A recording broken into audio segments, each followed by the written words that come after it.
17 के पहले ही एक नया मैटर, नया खेल हो गया है 14 तारीख को। और जैसे कि सहारा अभी तक बताते आ रही थी कि कोई भी मैटर हो, लोअर कोर्ट हो, हाई कोर्ट हो, सबको सुप्रीम कोर्ट में का झांसा देके कि मैटर सुप्रीम कोर्ट में चल रहा है और जब फैसला आएगा उस हिसाब से पेमेंट होगा या चाहे आगे की कार्रवाई हम लोग करेंगे। तो अब सहारा को यही चीज उल्टा पड़ रहा है कि कोई भी मैटर इसका भी चला जा रहा है सुप्रीम कोर्ट। सुप्रीम कोर्ट के नीचे इसका भी निजात नहीं है। तो 14 मार्च को एक सुनवाई होने जा रही है सुप्रीम कोर्ट में। मामला लिस्टिंग भी हो गया है 3 जजेज बेंच में, और वो है बेल पिटीशन। इनके रीजनल मैनेजर जो मध्य प्रदेश का जावरा पुलिस स्टेशन रतलाम में है, वहां एक एफआईआर लॉन्च हुआ है और उस एफआईआर के अगेंस्ट में रीजनल मैनेजर की अरेस्टिंग हो गई थी 15 जुलाई 2022 में ही।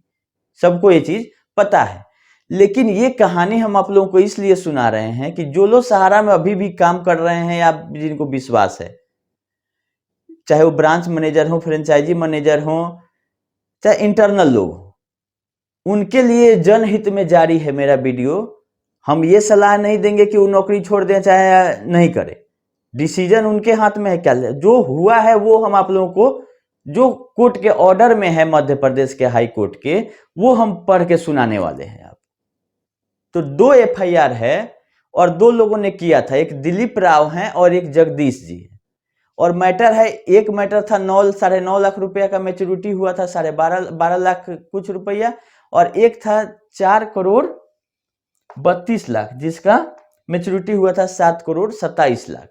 और सब 18-19 का मामला है और 21 में मैच्योरिटी हुआ था। जैसे कि सहारा इंडिया का जब मैच्योरिटी पूरता था 2 साल, 3 साल, 4 साल के लिए आगे बढ़ा दिया जाता था, उसी तरह से 18-19 में ये इन लोगों ने डिपॉजिट किया और 21 में मैच्योरिटी पूरा, और 21 में मैच्योरिटी के बाद इन्होंने भुगतान नहीं किया। और मैटर है सहारा क्रेडिट कोऑपरेटिव सोसाइटी का, जिसके अगेंस्ट में एफआईआर लॉन्च कर लिया गया था इस पुलिस स्टेशन में। एफआईआर करने के बाद रीजनल मैनेजर की अरेस्टिंग हो चुकी थी। अब ये मामला इंपॉर्टेंट क्यों है अभी? क्योंकि 17 मार्च को जो सुनवाई होने जा रही थी उसमें आप लोगों को याद होगा महेश चंद्र वाजपेयी वाला मैटर पहले से लिस्टिंग चल रहा है सुप्रीम कोर्ट में। क्योंकि ये जो मैटर भी आया था मध्य प्रदेश के हाई कोर्ट में, तो मध्य प्रदेश का हाई कोर्ट 3 बेंच में सुनवाई होती है। एक तो है आपका जबलपुर जो कि प्रिंसिपल बेंच है, दूसरा है इंदौर और तीसरा है ग्वालियर। तो 3 बेंच जो है वहां पे सुनवाई होती है। तो तीनों बेंच का ओपिनियन अपना अपना हो सकता है। तो सेम महेश चंद्र वाले केस में एफआईआर लॉन्च करने का आदेश नहीं दिया गया था हाई कोर्ट से और नहीं रोका गया था, इसीलिए सुप्रीम कोर्ट वो चले गए कि हमको एफआईआर लॉन्च कराइए और भुगतान करवाइए। बस इतना सा मैटर था, 40 लाख का वो मैटर है, जो कि 17 मार्च को सहारा के सोसाइटियों के दिन सुनवाई उसका भी है। तो लेकिन ये जो मामला है एफआईआर का, सहारा सोसाइटियों का ही है ये भी, लेकिन अलग 2 एफआईआर है, दोनों मिला के 10-11 करोड़ का मैटर था जिसमें रीजनल मैनेजर की अरेस्टिंग हुई है। और बेल पिटीशन में सहारा के तरफ से ये बोला जा रहा है, ज्यादा जोर दिया जा रहा है कि जो रीजनल मैनेजर हैं वो इनोसेंट हैं, उनका कोई गलती नहीं है, क्योंकि वो एक प्राइवेट जॉब करते हैं। और इस चीज को हाईलाइट किया गया है सुप्रीम कोर्ट वाले ऑर्डर, ये केस में भी और मध्य प्रदेश वाले ऑर्डर में भी। एक चीज आप लोग ध्यान से देखिएगा, प्राइवेट जॉब ऑक्यूपेशन जरूर लिखा हुआ है, इसलिए लिखा हुआ है कि इनको बरी कर दिया जाए।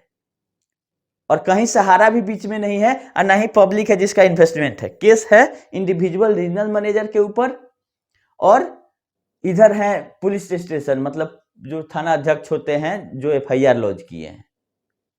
तो इन्हीं के बीच इसीलिए दिखा रहा है कि state of Madhya Pradesh court के ऑर्डर में, क्योंकि सरकार केस लड़ रही है, उसके पास कंप्लेन गया है और 2 सेक्शन का उसमें जिक्र किया गया है। एक तो आईपीसी का जो सेक्शन 406 और 420, ये है आईपीसी का जो सेक्शन है वो लगाया गया है। और दूसरा एक चीज और उस ऑर्डर में लिखा हुआ है कि निक्षेपकों के हितों का संरक्षण अधिनियम 2000 मध्य प्रदेश में ऐसा एक अधिनियम है जो कि इन्वेस्टरों का संरक्षण करने के लिए 2000 ईस्वी में ही बना दिया गया था। उसके तहत भी इसको रजिस्टर किया गया है कि पैसा आप किसी का डिपॉजिट लिए हैं तो मैच्योरिटी पर आपको भुगतान करना है।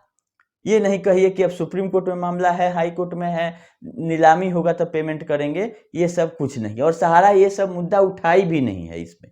इसमें सीधा सीधी सहारा का कहना है कि जो रीजनल मैनेजर का अरेस्टिंग हुआ वो दोषी नहीं है और इनको बेल दे दिया जाए। बहुत सारा केस का भी जिक्र किया गया है सीबीआई का इसका कि इसमें प्राइवेट जॉब जो करता है उसकी कोई रिस्पॉन्सिबिलिटी नहीं होती है। लेकिन मेरा ये कहना है कि रिस्पॉन्सिबिलिटी है किसकी? कोर्ट ने इसी मैटर पे बेल रिजेक्ट किया है। दोनों मामलों में मध्य प्रदेश का हाई कोर्ट इनका बेल रिजेक्ट किया। पहले आपका डिस्ट्रिक्ट कोर्ट से रिजेक्ट हुआ होगा, फिर हाई कोर्ट रिजेक्ट किया और इसी बेल का पिटीशन ये लोग लेके चले गए हैं सुप्रीम कोर्ट में, जो कि 14 मार्च को सुनवाई के लिए आना है। तो 14 मार्च को देखने वाली बात यह है कि बेल मिलती है या इस मामले को भी सहारा से भी विवाद या सहारा सोसाइटी का जो 17 तारीख का जो केस है उससे टैग कर दिया जाता है। लेकिन इंपॉर्टेंट ये है कि क्या इनको बेल मिलती है, क्या ये दोषी करार दिए जाते हैं या नहीं जाते हैं, ये सेकेंडरी है। हाई कोर्ट ने माना है कि बेल इनको नहीं दिया जाना चाहिए क्योंकि ऑब्जेक्शन हुआ है सरकार के तरफ से कि बहुत सारे इन्वेस्टरों का पैसा सहारा ले ली है, मैच्योरिटी के समय नहीं दे रही है और मेन एक्यूज अभी भी एब्सकॉन्डिंग है, मतलब फरार है। ये कोर्ट के ऑर्डर में लिखा हुआ है कि इनको हम छोड़ दें और मेन जो 3 और लोग जो जिनको एक्यूज बनाया गया है वो लोग अरेस्ट क्यों नहीं हो रहे हैं, क्यों नहीं अपने आप को लाके हाजिर कर रहे हैं? वो तो फरार है, तो इनको किस हिसाब से हम छोड़ दें? देखिए, मेरा ये कहना नहीं है कि प्राइवेट जॉब वाले की रिस्पॉन्सिबिलिटी, लेकिन जो पकड़ा जाता है, आप सुब्रत राय नहीं है कि आपके लिए 1000-2000 करोड़ कंपनी खर्चा करके पेरोल पे रखेगी। आप रीजनल मैनेजर हैं, चाहे जोनल मैनेजर हैं, चाहे फ्रेंचाइजी मैनेजर हैं, चाहे ब्रांच मैनेजर हैं, आप पे सहारा लिमिटेड पैसा ही खर्चा करेगी, केस की सुनवाई तक करा लेगी, इसके अलावा ज्यादा कुछ नहीं करने जा रही है। वो भी केवल दिखाने के लिए बाकी लोगों का को कि हम एक रीजनल मैनेजर के लिए केस लड़ रहे हैं, सुप्रीम कोर्ट तक बेल के लिए गए हैं ताकि बाकी लोग छोड़ के नहीं भागे, क्योंकि अभी भी बहुत सारा जड़ जमीन है इसका बचा हुआ है जिसको सेटल करना है। तब जाके ये अपना ऑफिस शिफ्ट करेगी लखनऊ में। तब तक इसका को कम से कम आरएम और जोनल मैनेजर बड़े बड़े लोगों को का जरूरत है हर एक स्टेट में, ताकि बहुत सारा इसका संपत्ति है उसको धीरे धीरे जैसे साइड कर रही थी। हरिद्वार वाला जमीन तो रोक लगाया डीएम ने, तो ये बहुत सारा जमीन और एसेट इसका इधर उधर है, दूसरे कंपनियों के नाम पर खरीदा गया होगा या सिस्टर कंसर्न के में होगी जिसपे एम्बार्गो नहीं है, उसको बेच के या तो पैसा सहारा से भी अकाउंट में भी जमा कर सकती है या अपना इंटरनल खर्चा चलाने के लिए सहारा इंडिया कर रही होगी। तो अभी जरूरत है, इसीलिए इनका केस देखिए गौतम अवस्थी जी के द्वारा फाइल किया गया है। तो गौतम अवस्थी जी आप लोगों को अच्छा से याद होगा कि सहारा के मामले में एडवोकेट रहते हैं। तो मेरा यही जनहित में सुझाव था कि रीजनल मैनेजर हो, चाहे फ्रेंचाइजी मैनेजर हो, चाहे ब्रांच मैनेजर हो, आप लोग देख लीजिए। हम पहले भी बताए थे आपको कि केस में अगर नाम पड़ जाता है तो आप जाके अपना सफाई कोर्ट में देते रहिएगा, पुलिस उठा के अंदर कर देगी। और जब अंदर कर देती है किसी को, तो जब तक मेन एक्यूज नहीं अंदर जाता है तब तक हमको नहीं लगता है कि बेल किसी को मिलता है। या आप भुगतान कर दीजिए, पेमेंट का कहीं भी बात नहीं कर रही है, बेल के लिए चली गई है, केवल यह बोल रही है कि इनोसेंट है, इनको छोड़ दीजिए। नहीं बोल रही है कि 10 करोड़ का पेमेंट है, हम कर दिए हैं, हमको बेल दे दीजिए। हाँ, सुप्रीम कोर्ट वाले सुनवाई में 14 तारीख को बताएगी कितना भुगतान हो गया, कितना बाकी। अगर कर दी है तो अति उत्तम, तब मिल सकता है बेल। कोई ऑब्जेक्शन भी नहीं होना चाहिए कोर्ट को कि इतने का केस था और सबका भुगतान कर दिया गया। लेकिन भुगतान इसलिए भी नहीं कर रही होगी कि सब लोग यही आदत बना लेगा कि रीजनल मैनेजर ब्रांच मैनेजर पे एफआईआर करो और पैसा निकलवाओ। तो इसका टारगेट ये भी है कि पेमेंट नहीं देते हुए भी बेल करा दें, और ताकि लोगों का विश्वास बना रहे कि हम सहारा हमारे लिए कुछ कर रही है। तो इसीलिए हम सोचे कि आप लोग को अपडेट कर दे कि ये जो मामला है रीजनल मैनेजर के अरेस्टिंग का है और इनका बेल हाई कोर्ट से रिजेक्ट हो गया था। और इसमें यह भी बात बोला गया था कि जब डिपॉजिट लिया गया 18-19 में, तब ये रीजनल मैनेजर नहीं थे, तो इन पे इल्जाम क्यों लग रहा है। तो कोर्ट का ये कहना है कि डिपॉजिट लेते समय कोई और था, लेकिन जब डिपॉजिट का मैच्योरिटी हुआ तब तो इनकी लायबिलिटी थी दिलवाना। तो इस तरह से आप नहीं बच सकते हैं कि उस समय कोई और था, तो इसका मतलब है कि उस टाइम के जो रीजनल मैनेजर हैं उन पे आप बोल रहे हैं कि एफआईआर करवाइए। आप इनका डिनोट जैसे कर रहे हैं कि ये प्राइवेट जॉब वाले हैं, तो सहारा श्री पे जो एफआईआर होता है तो वहां नीचे में क्यों नहीं डिनोट किया जाता है कि ऑक्यूपेशन इनका है कि पूरे सहारा ग्रुप के चेयरपर्सन हैं। तो कहीं ना कहीं अपने आप को बचाने की कोशिश रहती है जो भी जाते हैं कोर्ट में, कि किसी तरह से जज साहब का ध्यान इस तरफ आए कि प्राइवेट जॉब वाले हैं इनको छोड़ दिया जाए। लेकिन दिक्कत यह है कि इतनी बड़ी लायबिलिटी में 2-4 को ही गिरफ्तारी हो पाई है अभी तक।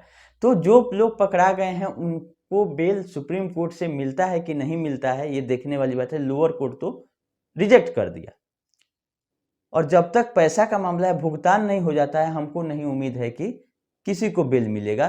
तो जो अभी तक लोग काम कर रहे हैं, इंटरनल है, फ्रेंचाइजी मैनेजर, उनको जागरूक होने की जरूरत है इस ऑर्डर से कि अभी भी वो सहारा के जो पॉलिसी है उसके अगेंस्ट में आए और अपने आप को बचाएं, और इन्वेस्टरों के तरफ से खड़ा होके मैनेजमेंट का विरोध करें कि आप लोग ने गलत किया है, लोगों का भुगतान होना चाहिए, नहीं तो हम लोग भी फंस रहे हैं। वो समय गया जब आप ही के कहने पे एजेंट ने कोई कन्वर्जन कराया या इन्वेस्टर ने कन्वर्जन कराया। कि जो रीजनल मैनेजर पकड़े गए हैं उनके नीचे सीधे ब्रांच मैनेजर होते हैं, फ्रेंचाइजी मैनेजर होते हैं। तो जब कन्वर्जन करना होता था, ऊपर से आदेश आता था, आपके आदेश पे लोग करवा देता था।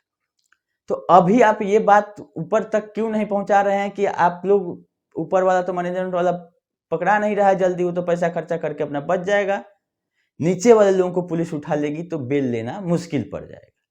तो समय यही है कि आप इन्वेस्टरों के तरफ से खड़ा होइए और मैनेजमेंट का विरोध कीजिए कि अब भुगतान हमको करवाना है, कोई कन्वर्जन नहीं चलेगा, कोई बहाना नहीं चलेगा सुप्रीम कोर्ट का। खैर अप्रैल में तो फाइनल डिसीजन ही आ जाना चाहिए, लेकिन उसके बाद भी आप लोगों को इससे सीख लेनी चाहिए कि एक बार अगर किसी से आप जुड़ते हैं तो अगर वो अच्छा कंपनी नहीं है तो वो आप पर भी कहीं ना कहीं से घूम फिर के आता है। खैर अभी के लिए इतना ही, फिर 17 या 14 दोनों में जो सुनवाई में आदेश आएगा उस हिसाब से हम आप लोगों को वीडियो बना के अपडेट करते रहेंगे। अभी के लिए इतना ही, ये ज़्यादा लंबा वीडियो को करने की अभी ज़रूरत नहीं है। जैसे ही आदेश आएगा कि बेल इनको मिलता है कि नहीं मिलता है और 17 मार्च वाला में क्या सुनवाई होता है, सबका अपडेट हम आपको एज पर ऑर्डर बताते रहेंगे। अभी के लिए इतना ही, धन्यवाद।